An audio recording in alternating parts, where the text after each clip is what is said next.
자, 오늘 세 번째 시간입니다. 마음의 허기와 갈증을 해소하려면 세 번째 시간 요한복음 4장 10절로 14절 본문 대독하겠습니다.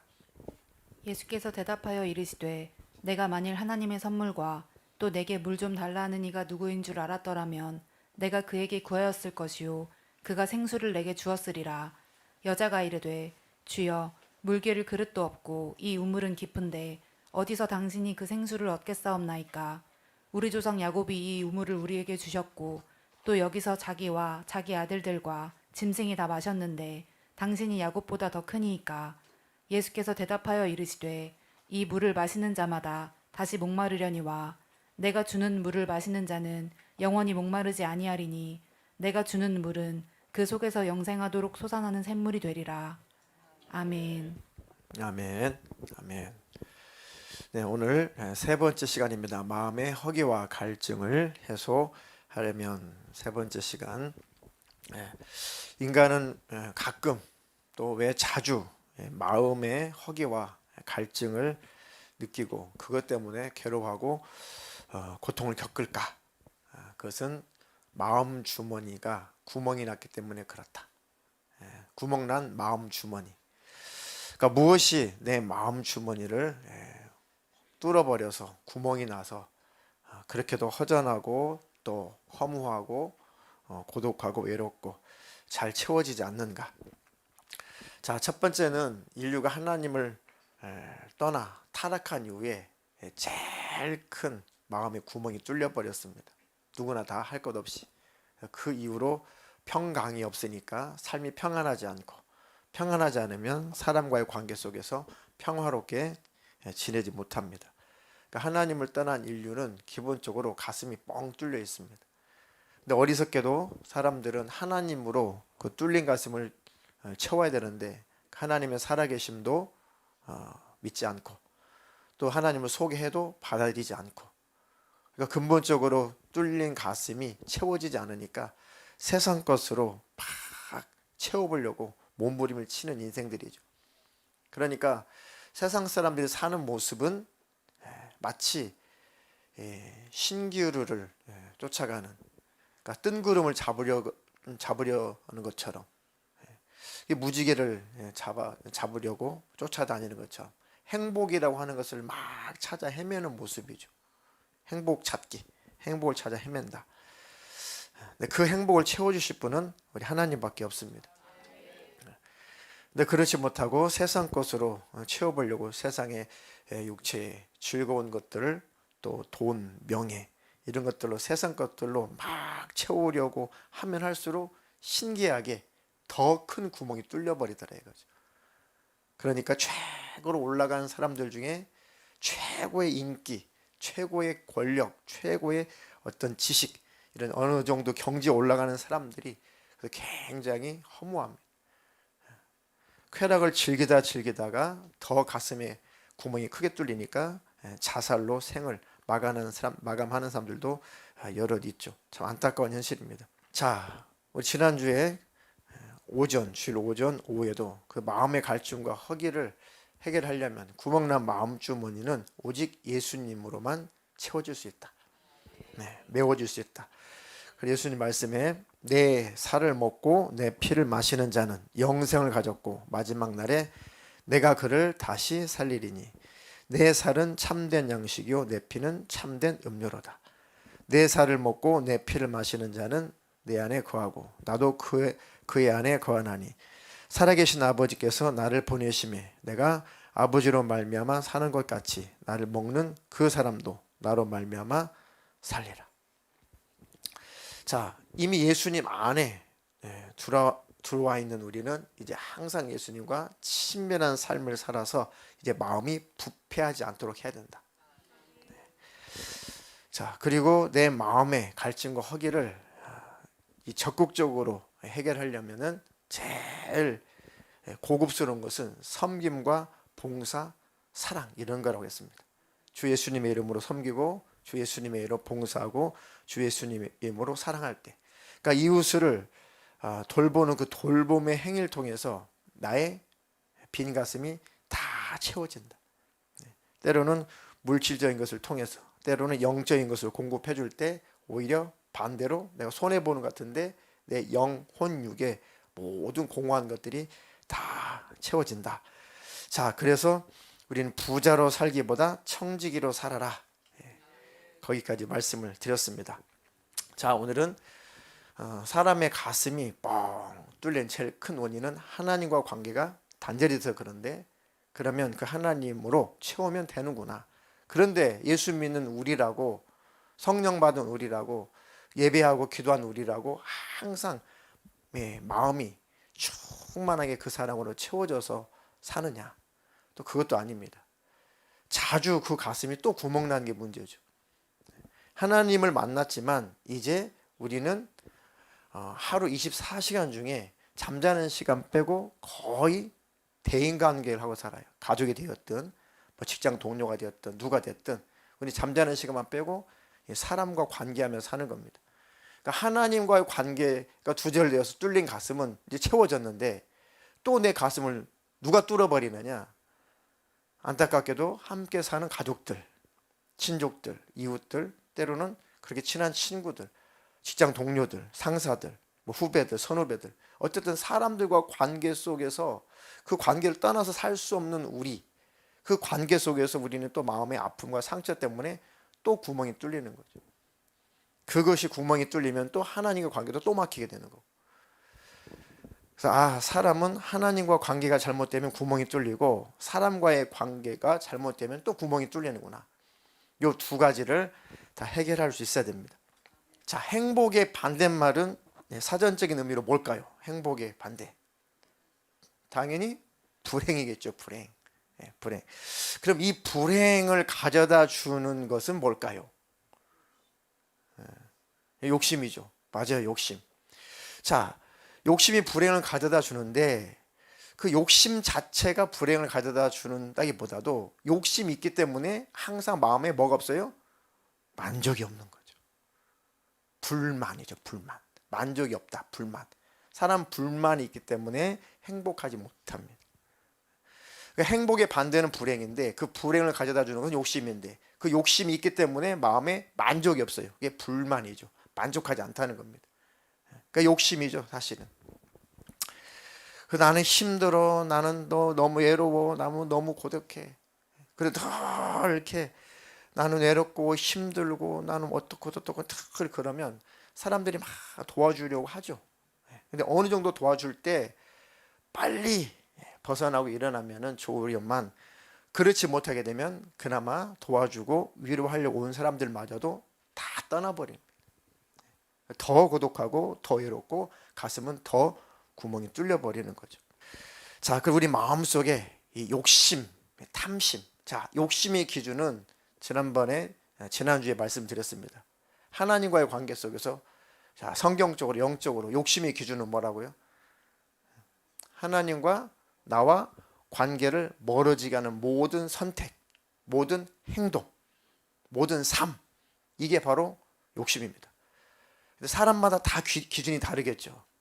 누구에게는 욕심이 될 수 있지만 누구에게는 욕심이 안 될 수 있고, 누구에게는 욕심이 안 될 수 있지만 누구에게는 욕심이 될 수가 있죠. 그러니까 내가 선택한 것이, 이 선택한 삶이 하나님과 관계가 멀어지게 하는 결과를 초래했다면, 이건 내가 아직은 욕심이구나. 빨리 그것을 끊고 버리고 하나님과 관계를 잘 유지하면서 삶을 살아가야 됩니다. 이 땅의 삶은 안개와 같은 인생이고 어차피 우리는 예수님과 영원히 함께 살아야 돼요. 그러니까 예수님과 관계가 끊어질 만큼 사는 것은 자체가 욕심이다. 아멘. 자, 잠언서 17장 1절에 이 말씀이 있습니다. 한번 대독해 주시겠습니다. 마른 빵 한 조각을 먹으며 화목하게 지내는 것이 진수성찬을 가득히 차린 집에서 다투며 사는 것보다 낫다. 네. 마른 빵 한 조각을 먹으며 화목하게 지내는 것이 진수성찬을 가득히 차린 집에서 다투며 사는 것보다 낫다. 표준 세번역 버전입니다. 그렇죠. 마른 떡, 마른 빵 한 조각을 놓고도 화목하게 사는 집안. 아주 진수성찬을 차려놓고 사내 진미를 차려놓고 늘 싸우고 다투는 집안. 뭐가 더 행복하냐 이거죠.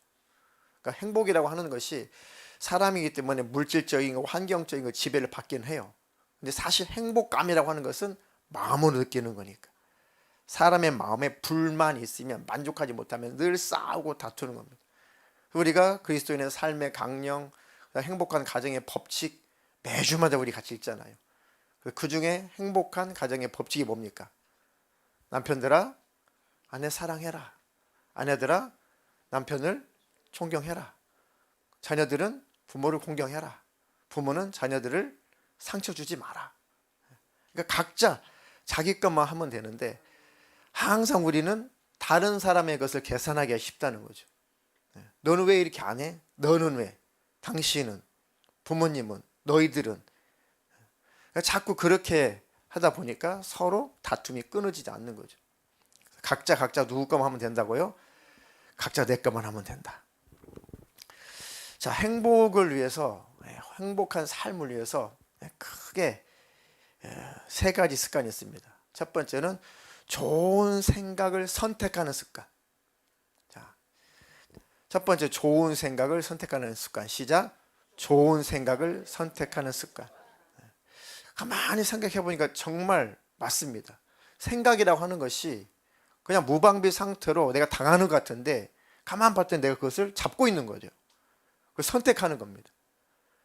그러니까 좋은 생각, 안 좋은 생각, 부정적인 생각들이 있는데 그 중에서 나는 좋은 생각을 선택하리라 작정을 하고 계속 좋은 생각을 선택을 하다 보면 그게 습관이 된대요. 안 좋은 생각, 부정적인 생각만 계속 선택하다 보면 그것도 습관이 된다고요. 습관이라는 것은 결국 뭐가 주관하는 거예요? 어떤 장기가? 뇌라는 장기가 주관하니까요. 결국은 뇌가 그런 습관으로 길들여지는 것이죠. 그러니까 이것도 며칠 정도만 연습하면 된다고요?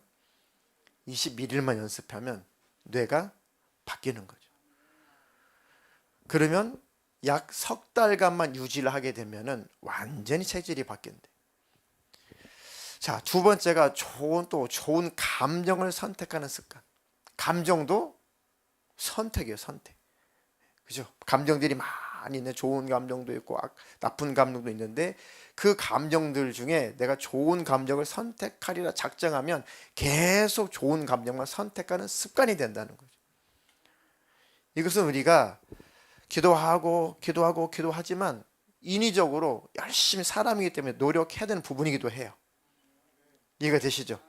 세 번째가 행복을 위한 습관, 세 가지 습관 중에 마지막이 바로 행동하는, 지금 바로 행동하는 습관. 미루고 놓치면은 그게 평생이 된답니다. 평생이 되고 마지막 임종때가 되는 거죠. 지금 바로. 자, 요 세 가지가 빌립보서 4장 8절로 9절에 있습니다. 끝으로 형제들아 무엇에든지 참되며 무엇에든지 경건하며 무엇에든지 오르며 무엇에든지 정결하며 무엇에든지 사랑받을 만하며 무엇에든지 칭찬받을 만하며 무슨 덕이 있든지 무슨 기림이 있든지 이것들을 생각하라. 너희는 내게 배우고 받고 듣고 본바를 행하라. 그리하면 평강의 하나님이 너희와 함께 계시리라. 아멘. 자, 끝으로 형제들아 무엇에든지 참되며 무엇에든지 경건하며 무엇에든지 오르며 무엇에든지 정결하며 사랑받을 만하며 칭찬받을 만하며 덕이 있든지 무슨 기림이 있든지 이것들을 자꾸 생각하라. 그러니까 좋은 생각들을 선택하는 것이 습관이 되어라. 아멘. 그리고 이것들을 행하려고 해라. 내게 배우고 받고 듣고 본 바를 행하라. 그리하면 평강의 하나님이 너희와 함께 계시리라.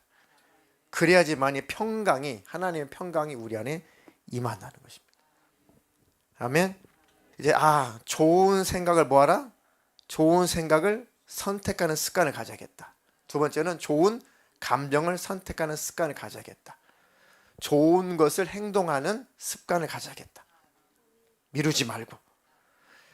자, 그래서 하루에 너무 많이 변화되면 안 되니까 하루에 몇 프로만 변화되기를 목표로 삼을까요? 하루에 난 좋은 생각을 선택해야지. 좋은 감정을 선택해야지. 좋은 행동을 선택해야지.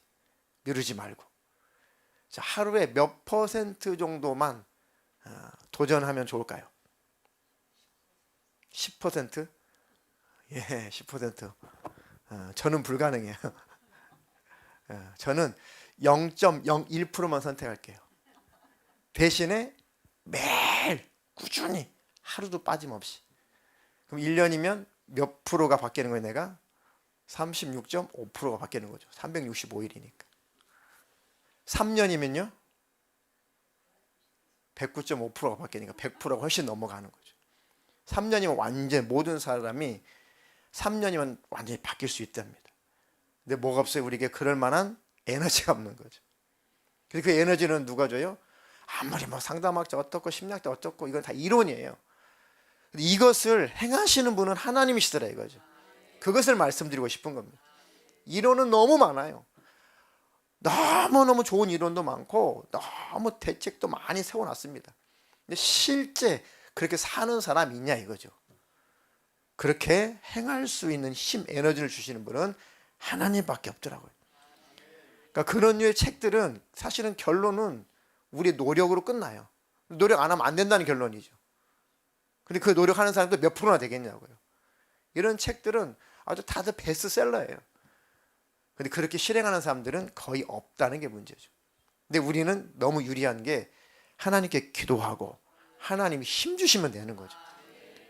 예수 믿는 우리는 100% 가능도 해요.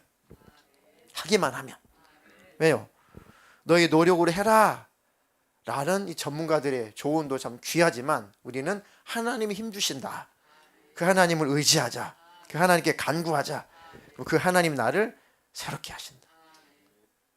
그 하나님을 늘 의지하시기를 주님의 이름으로 축복합니다. 자, 대부분 하루의 삶이 잠자는 시간 빼고 사람들하고 지낸다고 그랬죠. 근데 너무 슬픈 현실이 참 제일 상처를 많이 주는 대상이 누군가요? 네? 제일 나랑 가까운 사람이란 말이에요. 참 슬픈 현실입니다.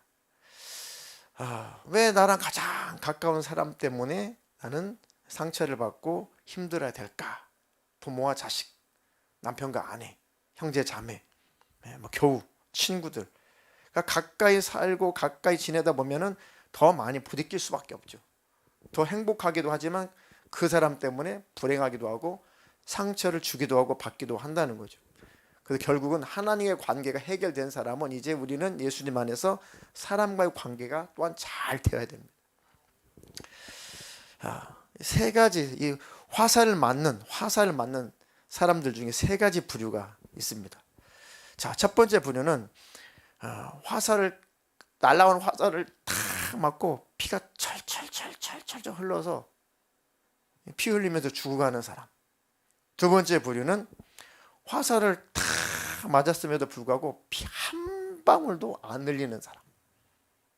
세 번째는 자기에게 날아오는 화살이 바닥에 다 떨어졌는데 일부러 가서 다 주워다 찌르는 사람. 세 가지 부류가 있다는 거죠.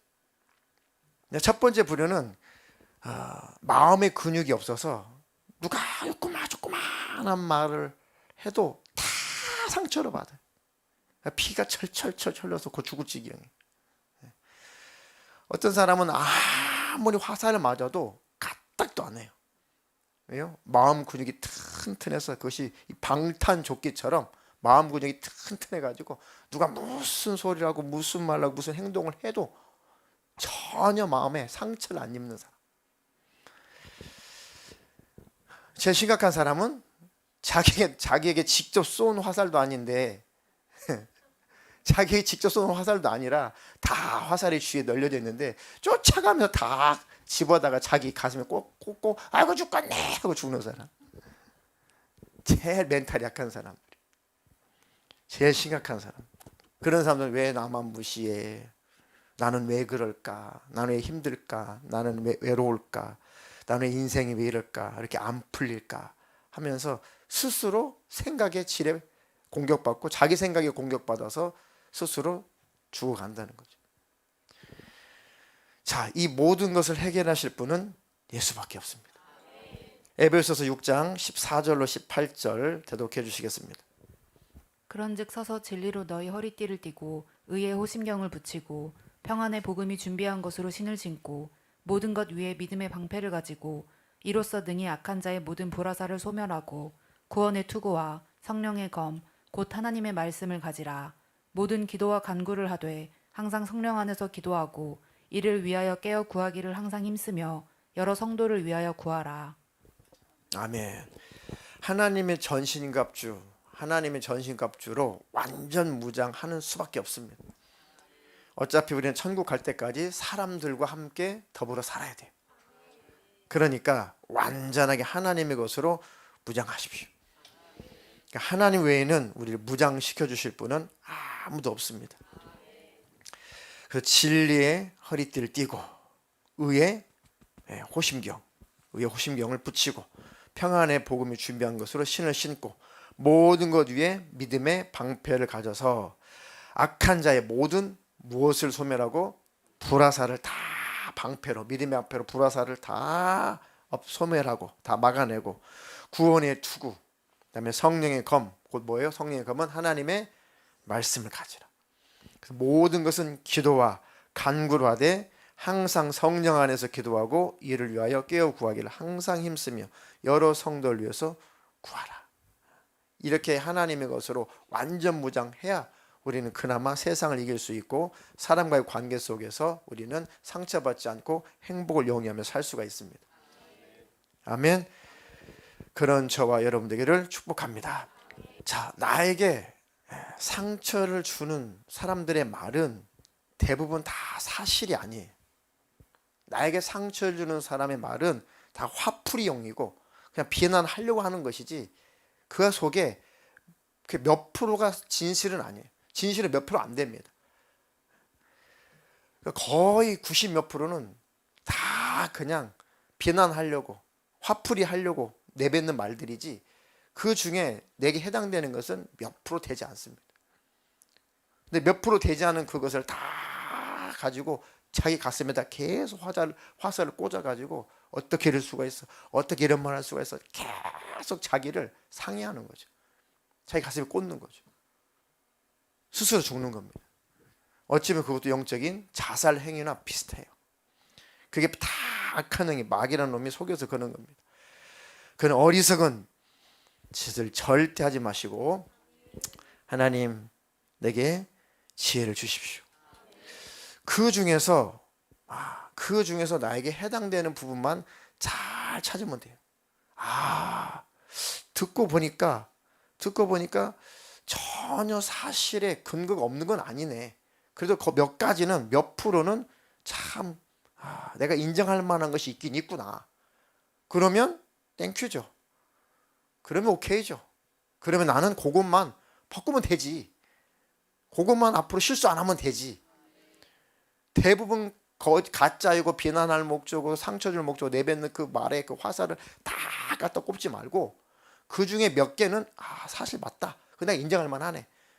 이것을 통해서 또 내가 내 모습을 바꾸나. 또 내 실수를 또 내가 찾았구나. 앞으로 이 실수만 고치면 되겠구나. 라고 벗어나면 되는 거죠. 그래서 자꾸 안 좋은 생각, 안 좋은 감정을 선택해가지고 자꾸 화살을 자기 가슴에 꼽으면 자기만 죽는 겁니다. 자기만 망하는 겁니다. 하나님 이런 지혜를 날마다 우리에게 부어 주시옵소서. 나는 그런 사람이 아니면 된 거잖아요. 나는 그런 사람이 아니면 되는 거죠. 미국의 어떤 정치가 중에 흑인이 있었습니다. 아직까지도 이런 흑인들이 이렇게 좀 많이 학대의 어떤 뭐랄까 이 저걸 받기도 하죠. 차별을 받기도 하죠. 많이 좋아지긴 했지만 가지고 어떤 동료 정치인이 엄청나게 그 의회에서 엄청나게 아주 무인격적으로 막 인신공격을 했대. 막 그 피부색 가지고 막 인신공격을 했어. 그래서 주위의 사람들이 막 쫓아와가지고 괜찮냐고 상처를 받지 말라고 저 사람 나쁜 사람이라고 하면서 이 사람이 그 회의장을 팍 뛰쳐나갈 줄 알았는데 그냥 태연했어요. 이 흑인은. 그러면서 이 사람이 당당히 하는 말이, 내가 내 피부색이 까맣다고 해서 내 마음도 까만 것은 아니다. 내 피부색이 이렇다고 해서 내 삶이 어두운 것도 아니다. 근데 저 사람이 내 피부색을 가지고 저렇게 조롱하고 비난하는 것은 저 사람의 인격의 문제지 내 문제는 전혀 아니지 않냐. 내가 그런 사람이 아니니까. 이해가 되죠? 그러니까 이 사람은 벌써 마음에 방탄조끼를 입은 거죠. 야, 어떻게 사람이 피부색 가지고 내가 뭐 흑인으로 태어나고 싶어 태어났나? 그걸 가지고 막 조롱하고 비난하고 막 그러는 그 사람이 그 인격이 잘못된 것이지, 내가 저 사람 비난하는 것처럼 나는 그런 사람이 아니지 않냐? 그러면 된 거다. 그거 가지고 같이 싸우고 다투면 진짜 저 사람이 말하는 그 저열한 인간이 되는 거다. 그분이 예수를 믿는지 믿지 않는지는 모르겠지만 많이 우리도 교훈을 얻어서 우리 예수 믿는 우리는 더더욱더 멘탈이 강해야 돼요. 예수 믿는 우리는 더욱더 마음의 무장을 잘해야 됩니다. 나는 예수 믿고 구원받은 하나님의 자녀잖아. 난 하나님 나라 천국, 그 천국의 시민권자잖아. 주님 오시면 난 주님 만날 거잖아. 나는 아버지라고 부르는 하나님이 계시잖아. 나는 내 기도를 받으실 하나님 아버지가 계시잖아. 자, 요렇게 한번 해보세요. 요렇게 두 손으로. 저는 마이크 잡았잖아요. 내 삶에 만나는 사람들 중에 70%는 나에 대해서 아무 관심도 없는 사람들이래. 나에 대해서. 근데 이 20%의 사람, 나 두 개 접어요. 이 20%의 사람은 나를 너무 좋아하는 사람들이래요. 이 나머지 한 사람, 이 한 부류는 10명 중에 한 명의 한 부류는 아무 이유도 없이 계속 날 싫어하는 사람이래. 그냥 싫대, 그냥 싫대요. 그러니까 관심도 없는 7사람, 그리고 뭘 해도 싫어하는 한 사람, 그 80% 때문에 다 힘들어하고 상처를 받는다는 거예요. 그러니까 나를 위로하고 나와 함께 할 것이고 날 인정해주는 그 20%, 그 2명의 부류와 우리는 삶을 살아가면 되는 겁니다.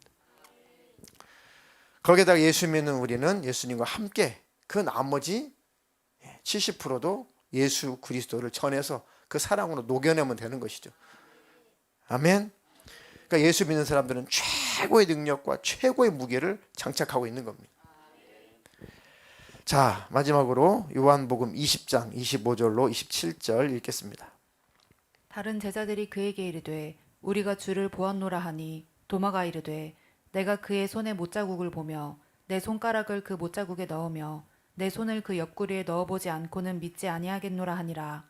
여드레를 지나서 제자들이 다시 집 안에 있을 때에 도마도 함께 있고 문들이 닫혔는데 예수께서 오사 가운데 서서 이르시되 너희에게 평강이 있을지어다 하시고 도마에게 이르시되 내 손가락을 이리 내밀어 내 손을 보고 내 손을 내밀어 내 옆구리에 넣어보라. 그리하여 믿음 없는 자가 되지 말고 믿는 자가 되라. 아멘. 예수님의 제자 중에 도마에 관한 이야기죠. 도마. 이 사건을 볼 때 도마는 정말 의심이 많은 사람이죠. 근데 의심이 많은 수준이 아니라 사실은 거의 뭘 안 믿는 사람이에요. 근데 이 도마는 왜 이런 인격이 됐을까? 어렸을 때부터 어떤 상처, 살면서 받은 상처, 하여튼 사람에게 질려버린 거죠. 사람이 너무너무 사람을 신뢰할 수 없는 상태가 된 거죠. 이렇게까지 그 많은 제자들 중에 이 도마처럼 이렇게 혹독하게 예수님을 받아들이지 않는 그 제자는 도마밖에 없어요. 왜 이렇게 굳어져 버렸을까? 제자들이 이미 부활하신 예수님 많이 목격한 상태예요. 절대 안 믿어요. 절대 안 믿어요, 도마는. 여러 차례 예수님이 나타나셨죠. 부활하시고. 많은 목격자가 있어요.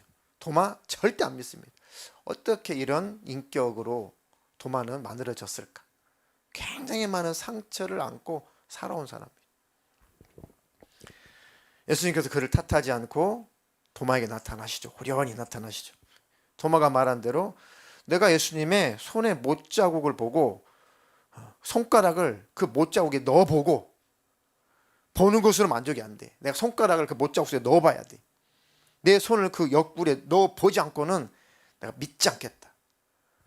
이러기도 쉽지 않아요. 이렇게 안 믿기도 쉽지 않잖아요.